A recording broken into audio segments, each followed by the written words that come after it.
Hi ವೀಕ್ಷಕರೇ, ನೋಡಿ, ಗೃಹಲಕ್ಷ್ಮಿ ಯೋಜನೆಯ ಪ್ರತಿಯೊಂದು ಫಲಾನುಭವಿಗಳಿಗೆ ಸರ್ಕಾರ 3 ತಿಂಗಳ ಗೃಹಲಕ್ಷ್ಮಿ ಹಣನ ಒಟ್ಟಿಗೆ ಜಮಾ ಮಾಡ್ತೀವಿ ಅಂತ ಭರ್ಜರಿ ಗುಡ್ಡಿಸ್ನ ಕೊಟ್ಟಿದೆ. ಈಗಾಗಲೇ ಫಲಾನುಭವಿಗಳಿಗೆ ಹಣ ಜಮಾ ಆಗೋದಕ್ಕೆ ಶುರು ಕೂಡ ಆಗಿದೆ. ನಿಮ್ಮ ಬ್ಯಾಂಕ್ ಖಾತೆಗೆ ಈ 3 ತಿಂಗಳ ಹಣ ಬರಬೇಕು ಅಂದರೆ ಈ ಕೂಡಲೇ ಆದಷ್ಟು ಬೇಗ ಗೃಹಲಕ್ಷ್ಮಿಗೆ ಮರು ಅರ್ಜಿನ ನೀವು ಕಡ್ಡಾಯವಾಗಿ ಹಾಕಬೇಕು ಮತ್ತು ಸರ್ಕಾರ ಜಾರಿಗೆ ತಂದಿರುವ ಗೃಹಲಕ್ಷ್ಮಿಗೆ ಹೊಸ ನಿಯಮಗಳನ್ನ ನೀವು ಪಾಲಿಸಬೇಕು.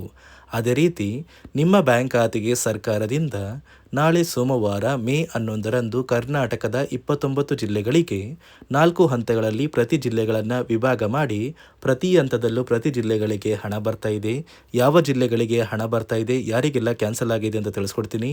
ಮತ್ತು ಸರ್ಕಾರದಿಂದ ರೇಷನ್ ಕಾರ್ಡ್ದಾರರಿಗೆ 3 ಗುಡ್ ನ್ಯೂಸ್ನ ಕೊಟ್ಟಿದೆ ಮತ್ತು ಹೊಸ ರೇಷನ್ ಕಾರ್ಡ್ಗೆ ಅರ್ಜಿ ಕೂಡ ಸ್ವೀಕಾರ ಮಾಡ್ತಾ ಇದೆ. ಹಾಗಾದರೆ ಸರ್ಕಾರ ಕೊಟ್ಟಿರುವ ಮಾಹಿತಿ ಏನು ಅಂತ ತಿಳ್ಕೊಳ್ಳೋಣ ಬನ್ನಿ. ಅದಕ್ಕಿಂತ ಮೊದಲು ನೋಡಿ ವೀಕ್ಷಕರೇ, ನೀವೇನಾದ್ರೂ ಇನ್ನೂ ಕೂಡ ನನ್ನ ಚಾನಲ್ನ ಸಬ್ಸ್ಕ್ರೈಬ್ ಆಗಿಲ್ಲ ಅಂದರೆ ದಯಮಾಡಿ ಪ್ರತಿಯೊಬ್ಬರು ಚಾನಲ್ನ ಸಬ್ಸ್ಕ್ರೈಬ್ ಮಾಡ್ಕೊಳ್ಳಿ, ಹಾಗೆ ವಿಡಿಯೋಗೆ ಒಂದು ಲೈಕ್ನ ಕೊಡಿ. ಹೌದು ವೀಕ್ಷಕರೇ, ಸರ್ಕಾರ ಪ್ರತಿಯೊಂದು ಗೃಹಲಕ್ಷ್ಮಿ ಯೋಜನೆಯ ಫಲಾನುಭವಿಗಳ ಬ್ಯಾಂಕ್ ಖಾತೆಗೆ ಒಟ್ಟು 3 ತಿಂಗಳ ಗೃಹಲಕ್ಷ್ಮಿ ಯೋಜನೆಯ 6,000 ಹಣನ ಜಮಾ ಮಾಡ್ತಾ ಇದೆ. ನಿಮ್ಮ ಬ್ಯಾಂಕ್ ಖಾತೆಗೆ ಮೇ, ಏಪ್ರಿಲ್ ಮತ್ತು ಮಾರ್ಚ್ ಈ 3 ತಿಂಗಳ ಒಟ್ಟು 6,000 ಹಣನ ಪ್ರತಿ ಫಲಾನುಭವಿಗಳಿಗೆ ಸರ್ಕಾರ ಜಮಾ ಮಾಡ್ತಾ ಇದೆ. ಆದರೆ ನೀವು ಎಷ್ಟು ಬೇಗ ಗೃಹಲಕ್ಷ್ಮಿ ಹಣಕ್ಕೆ ಮರು ಅರ್ಜಿನ ಹಾಕ್ತೀರಾ ಅಷ್ಟು ಬೇಗ ಬ್ಯಾಂಕ್ ಖಾತೆಗೆ ಹಣ ಜಮಾ ಮಾಡ್ತೀವಿ ಅಂತ ಸರ್ಕಾರ ಆದೇಶ ಕೊಟ್ಟಿದೆ.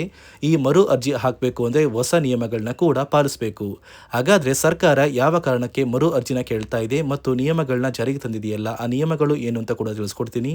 ಅದಕ್ಕಿಂತ ಮೊದಲು ನೋಡಿ ವೀಕ್ಷಕರೇ, ನಾಳೆ ಸೋಮವಾರ ಮೇ 11ರಂದು ಕರ್ನಾಟಕದ 29 ಜಿಲ್ಲೆಗಳಿಗೆ 4 ಹಂತಗಳಲ್ಲಿ ಪ್ರತಿ ವಿಭಾಗಕ್ಕೆ ಹಣ ಬರ್ತಾ ಇದ್ದು, ಮೊದಲ ಹಂತದಲ್ಲಿ ಬೆಳಗಾವಿ ವಿಭಾಗಕ್ಕೆ ಹಣ ಬರ್ತಾ ಇದೆ. ಈ ಒಂದು ವಿಭಾಗದಲ್ಲಿ ಬಾಗಲಕೋಟೆ, ಬೆಳಗಾವಿ, ವಿಜಯಪುರ, ಧಾರವಾಡ, ಗದಗ, ಹಾವೇರಿ, ಉತ್ತರ ಕನ್ನಡ. ಎರಡನೆಯ ಹಂತದಲ್ಲಿ ಬೆಂಗಳೂರು ವಿಭಾಗಕ್ಕೆ ಹಣ ಬರ್ತಾ ಇದ್ದು, ಬೆಂಗಳೂರು ನಗರ, ಬೆಂಗಳೂರು ಗ್ರಾಮಾಂತರ, ರಾಮನಗರ, ಚಿಕ್ಕಬಳ್ಳಾಪುರ, ಚಿತ್ರದುರ್ಗ, ದಾವಣಗೆರೆ, ಕೋಲಾರ, ಶಿವಮೊಗ್ಗ, ತುಮಕೂರು.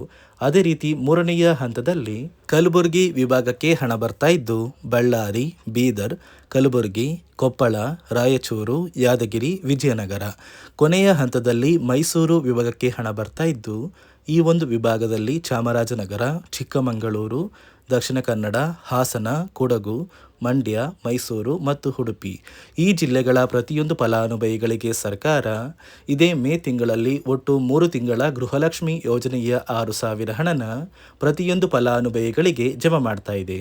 ಆದರೆ ನಿಮ್ಮ ಬ್ಯಾಂಕ್ ಖಾತೆಗೆ ಗೃಹಲಕ್ಷ್ಮಿ ಯೋಜನೆಯ 3 ತಿಂಗಳ 6,000 ಹಣ ಜಮಾ ಆಗಬೇಕು ಅಂದರೆ ನೀವು ಆದಷ್ಟು ಬೇಗ ಗೃಹಲಕ್ಷ್ಮಿಗೆ ಮರು ಅರ್ಜಿನ ಹಾಕೋದು ಕಡ್ಡಾಯ.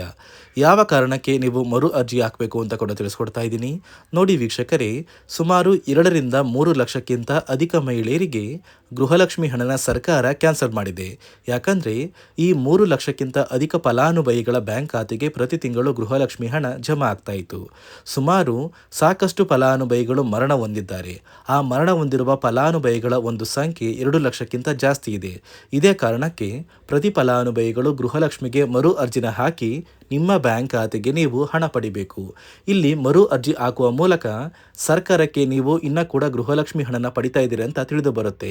ಮತ್ತು ಯಾರೆಲ್ಲ ಫಲಾನುಭವಿಗಳು ಮರು ಅರ್ಜಿನ ಹಾಕೋಲ್ಲ ಅಂತಹ ಫಲಾನುಭವಿಗಳ ಒಂದು ಹೆಸರನ್ನ ಗೃಹಲಕ್ಷ್ಮಿ ಯೋಜನೆಯ ಅರ್ಹರ ಪಟ್ಟಿಯಿಂದ ಸರ್ಕಾರ ಕ್ಯಾನ್ಸಲ್ ಮಾಡುತ್ತೆ. ಸರ್ಕಾರಕ್ಕೆ 2 ಲಕ್ಷಕ್ಕಿಂತ ಅಧಿಕ ಮಹಿಳೆಯರು ಮರಣ ಹೊಂದಿರೋದು ತಿಳಿದು ಬಂದಿದೆ. ಇದೇ ಕಾರಣಕ್ಕೆ ಈ ಮೇ ತಿಂಗಳಲ್ಲಿ ಸರ್ಕಾರದಿಂದ ನೇಮಕಗೊಂಡ ಕೆಲವು ಅಧಿಕಾರಿಗಳು ನಿಮ್ಮ ಮನೆ ಬಾಗಿಲಿಗೆ ಬಂದು ಪ್ರತಿ ಫಲಾನುಭವಿಗಳ ಒಂದು ದಾಖಲಾತಿಗಳನ್ನ ಮರುಪರಿಶೀಲನೆ ಮಾಡಿ ಮತ್ತೆ ಅರ್ಜಿನ ಹಾಕ್ಸ್ಕೊಂಡು ಹೋಗ್ತಾರೆ.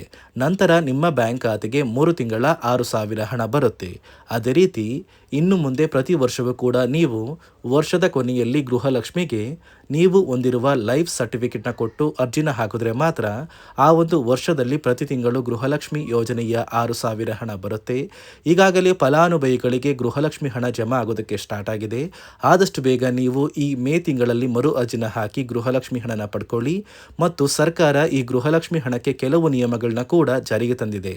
ಅದೇ ರೀತಿ ರೇಷನ್ ಕಾರ್ಡ್ ಹೊಂದಿರುವ ಪ್ರತಿಯೊಂದು ಕಾರ್ಡ್ದಾರರಿಗೂ ಕೂಡ ಸರ್ಕಾರ 3 ಮುಖ್ಯವಾದ ಭರ್ಜರಿ ಗುಡ್ಡಿಸ್ನ ಕೊಟ್ಟಿದ್ದು, ಮೊದಲ ಒಂದು ಗುಡ್ ನ್ಯೂಸ್ ಬಂದು ಸರ್ಕಾರ ಹೊಸ ರೇಷನ್ ಕಾರ್ಡ್ಗೆ ಅರ್ಜಿನ ಸ್ವೀಕಾರ ಮಾಡ್ತಾ ಇದೆ. ನೀವು ಕೂಡ ಹೊಸ ರೇಷನ್ ಕಾರ್ಡ್ನ ಪಡಿಬೇಕು ಅಂದರೆ ಆದಷ್ಟು ಬೇಗ ಅರ್ಜಿನ ಹಾಕಿ.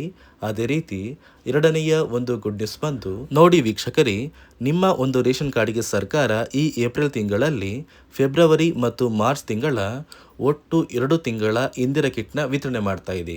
5 ರೀತಿಯ ಆಹಾರ ಪದಾರ್ಥಗಳು ಇರುವಂತಹ 10 ಆಹಾರ ಪದಾರ್ಥಗಳನ್ನ ಸರ್ಕಾರ ಈ ಏಪ್ರಿಲ್ ತಿಂಗಳಲ್ಲಿ ಪ್ರತಿಯೊಂದು ರೇಷನ್ ಕಾರ್ಡ್ದಾರರಿಗೆ ಕೊಡ್ತಾ ಇದ್ದು, ಪ್ರತಿಯೊಬ್ಬರಿಗೂ ಆದಷ್ಟು ಬೇಗ ಈ ಒಂದು ಸೌಲಭ್ಯ ಸಿಗ್ತಾ ಇದೆ. ಅದೇ ರೀತಿ ಮೂರನೆಯ ಒಂದು ಗುಡ್ ನ್ಯೂಸ್ ಬಂದು ಇನ್ನು ಮುಂದೆ ನೀವು ಉಚಿತ ಅಕ್ಕಿ ಪಡಿಬೇಕು ಅಂದರೆ ಆ ಒಂದು ಬಯೋಮೆಟ್ರಿಕ್ ಮಷಿನ್ ಮೇಲೆ ಬೆರಳಿಡುವಂತಹ ಅವಶ್ಯಕತೆ ಇಲ್ಲ.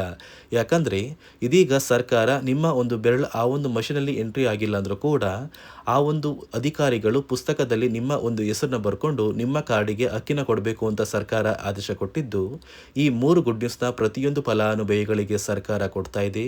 ಇದರ ಜೊತೆಗೆ ನಿಮ್ಮ ಬ್ಯಾಂಕ್ ಖಾತೆಗೆ ಗೃಹಲಕ್ಷ್ಮಿ ಯೋಜನೆಯ ಹಣ ಇನ್ನು ಮುಂದೆ ಬರಬೇಕು ಅಂದರೆ 5 ರೀತಿಯ ಹೊಸ ನಿಯಮಗಳನ್ನ ನೀವು ಪಾಲಿಸಬೇಕು ಅಂತ ಸರ್ಕಾರ ಆದೇಶ ಕೊಟ್ಟಿದೆ. ಅದೇ ರೀತಿ ನೋಡಿ ಸ್ನೇಹಿತರೆ, ಈ ಬಾರಿ ಸುಮಾರು 1 ಲಕ್ಷಕ್ಕಿಂತ ಅಧಿಕ ಫಲಾನುಭವಿಗಳ ಬ್ಯಾಂಕ್ ಖಾತೆಗೆ ಸರ್ಕಾರ ಗೃಹಲಕ್ಷ್ಮಿ ಯೋಜನೆಯ ಹಣನ ಜಮಾ ಮಾಡ್ತಾ ಇಲ್ಲ. ಕಾರಣ ಏನು ಅಂದರೆ, ನಿಮ್ಮ ಬ್ಯಾಂಕ್ ಖಾತೆಗೆ ಡೆಬಿಟ್ ಮೂಲಕ ಹಣ ಜಮಾ ಮಾಡುವಂತಹ ಸಂದರ್ಭದಲ್ಲಿ ಸರ್ಕಾರ ಸಾಕಷ್ಟು ಫಲಾನುಭವಿಗಳ ಒಂದು ಬ್ಯಾಂಕ್ ಖಾತೆಗೆ ಹಣ ಜಮಾ ಮಾಡೋದನ್ನು ಕ್ಯಾನ್ಸಲ್ ಮಾಡಿದೆ.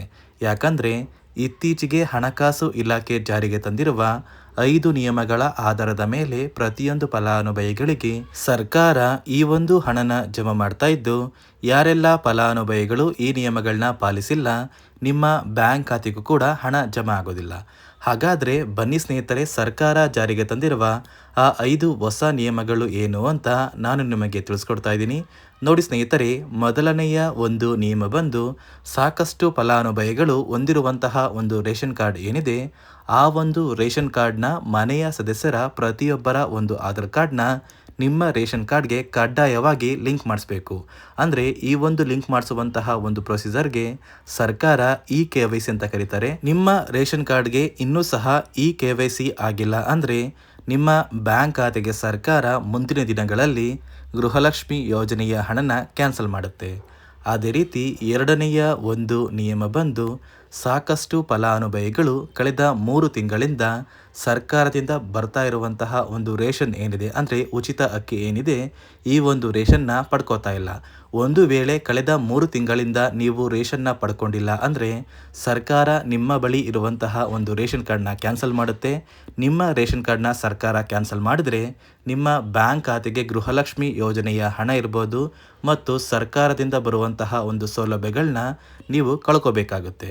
ಅದೇ ರೀತಿ ಮೂರನೆಯ ಒಂದು ನಿಯಮ ಬಂದು ನೋಡಿ ಸ್ನೇಹಿತರೆ, ನಿಮ್ಮ ಬಳಿ ಇರುವಂತಹ ಒಂದು ಆಧಾರ್ ಕಾರ್ಡ್ ಏನಿದೆ, ಆ ಒಂದು ಆಧಾರ್ ಕಾರ್ಡ್ನ ಕಳೆದ 15 ವರ್ಷಗಳಲ್ಲಿ ನೀವು ಯಾವುದೇ ರೀತಿಯ ಒಂದು ತಿದ್ದುಪಡಿನ ಮಾಡಿಸಿಲ್ಲ ಅಂದರೆ ನಿಮ್ಮ ಬ್ಯಾಂಕ್ ಖಾತೆಗೆ ಸರ್ಕಾರ ಗೃಹಲಕ್ಷ್ಮಿ ಯೋಜನೆಯ ಹಣನ ಕ್ಯಾನ್ಸಲ್ ಮಾಡುತ್ತೆ. ಯಾಕಂದರೆ ಸರ್ಕಾರದಿಂದ ಬಂದಿರುವಂತಹ ಒಂದು ಆದೇಶದ ಪ್ರಕಾರ ಪ್ರತಿಯೊಂದು ಫಲಾನುಭವಿಗಳು ಕಳೆದ 15 ವರ್ಷಗಳಲ್ಲಿ ಯಾವುದೇ ರೀತಿಯ ಒಂದು ತಿದ್ದುಪಡಿನ ನಿಮ್ಮ ಆಧಾರ್ ಕಾರ್ಡ್ಗೆ ನೀವು ಮಾಡಿಸಿಲ್ಲ ಅಂದರೆ ಕಡ್ಡಾಯವಾಗಿ ಆದಷ್ಟು ಬೇಗ ನಿಮ್ಮ ಆಧಾರ್ ಕಾರ್ಡ್ಗೆ ತಿದ್ದುಪಡಿನ ಮಾಡಿಸಿ. ಅದೇ ರೀತಿ 4ನೆಯ ಒಂದು ನಿಯಮ ಬಂದು ನಿಮ್ಮ ಕುಟುಂಬದ ಒಂದು ವಾರ್ಷಿಕ ಆದಾಯ 7 ಲಕ್ಷಕ್ಕಿಂತ ಕಡಿಮೆ ಇರಬೇಕು. ಒಂದು ವೇಳೆ ನಿಮ್ಮ ಕುಟುಂಬದ ವಾರ್ಷಿಕ ಆದಾಯ 7 ಲಕ್ಷಕ್ಕಿಂತ ಜಾಸ್ತಿ ಇದ್ದರೆ ನಿಮ್ಮ ಬ್ಯಾಂಕ್ ಖಾತೆಗೆ ಸರ್ಕಾರ ಗೃಹಲಕ್ಷ್ಮಿ ಯೋಜನೆಯ ಹಣನ ಕ್ಯಾನ್ಸಲ್ ಮಾಡುತ್ತೆ. ಅದೇ ರೀತಿ 5ನೆಯ ಒಂದು ನಿಯಮ ಬಂದು ನಿಮ್ಮ ಕುಟುಂಬದ ಸದಸ್ಯರು ಅಥವಾ ಗೃಹಲಕ್ಷ್ಮಿ ಯೋಜನೆಯ ಫಲಾನುಭವಿಗಳು ಯಾರು ಕೂಡ ಸರ್ಕಾರಿ ನೌಕರರಾಗಿ ಕಾರ್ಯನಿರ್ವಹಿಸ್ತಾ ಇರಬಾರ್ದು. ಒಂದು ವೇಳೆ ನಿಮ್ಮ ಕುಟುಂಬದಲ್ಲಿ ಯಾರೇ ಆಗಿದ್ರೂ ಸರ್ಕಾರಿ ನೌಕರರಾಗಿ ಕಾರ್ಯನಿರ್ವಹಿಸ್ತಾ ಇದ್ದರೆ ನಿಮ್ಮ ಬ್ಯಾಂಕ್ ಖಾತೆಗೆ ಗೃಹಲಕ್ಷ್ಮಿ ಯೋಜನೆಯ ಹಣ ಕ್ಯಾನ್ಸಲ್ ಆಗುತ್ತೆ. ಈ 5 ನಿಯಮಗಳ ಆಧಾರದ ಮೇಲೆ ಪ್ರತಿಯೊಂದು ಫಲಾನುಭವಿಗಳಿಗೆ ಸರ್ಕಾರ ಹಣ ಜಮಾ ಮಾಡ್ತಾ ಇದೆ. ಒಂದು ವೇಳೆ ನೀವು ಈ 5 ನಿಯಮಗಳನ್ನ ಪಾಲಿಸಿಲ್ಲ ಅಂದರೆ ನೀವು ಕೂಡ ಗೃಹಲಕ್ಷ್ಮಿ ಯೋಜನೆಯ ಹಣದಿಂದ ವಂಚಿತರಾಗಬೇಕಾಗುತ್ತೆ. ನೋಡಿ ವೀಕ್ಷಕರೇ, ನಿಮ್ಮ ಬ್ಯಾಂಕ್ ಖಾತೆಗೆ ಸರ್ಕಾರದಿಂದ 3 ತಿಂಗಳ ಗೃಹಲಕ್ಷ್ಮಿ ಯೋಜನೆಯ 6,000 ಹಣನ ನಾಳೆ ಸೋಮವಾರ ಮೇ 11ರಂದು ಕರ್ನಾಟಕದ 29 ಜಿಲ್ಲೆಗಳಿಗೆ ಜಮಾ ಮಾಡ್ತಾ ಇದೆ. ಆದಷ್ಟು ಬೇಗ ಗೃಹಲಕ್ಷ್ಮಿ ಹಣ ಬರುತ್ತೆ ಮತ್ತು ರೇಷನ್ ಕಾರ್ಡ್ದಾರರಿಗೂ ಕೂಡ ಸರ್ಕಾರ 3 ಭರ್ಜರಿ ಗುಡ್ಡಿಸ್ನ ಕೊಟ್ಟಿದೆ ಮತ್ತು ಹೊಸ ರೇಷನ್ ಕಾರ್ಡ್ಗೆ ಆದಷ್ಟು ಬೇಗ ಅರ್ಜಿ ಹಾಕಿ ಅಂತ ಹೇಳ್ತಾ ಇದಿಷ್ಟು ಇದಿಷ್ಟು ಸರ್ಕಾರದಿಂದ ಬಂದಿರುವ ಹೊಸ ಮಾಹಿತಿಯಾಗಿದೆ. ನಾನು ಕೊಟ್ಟಿರುವ ಮಾಹಿತಿ ನಿಮಗೆ ಇಷ್ಟ ಆಗಿದ್ದಲ್ಲಿ ದಯವಿಟ್ಟು ಪ್ರತಿಯೊಬ್ಬರು ನನ್ನ ಚಾನಲ್ನ ಸಬ್ಸ್ಕ್ರೈಬ್ ಮಾಡ್ಕೊಳ್ಳಿ. ಹಾಗೆ ವಿಡಿಯೋಗೆ ಒಂದು ಲೈಕ್ನ ಕೊಡಿ.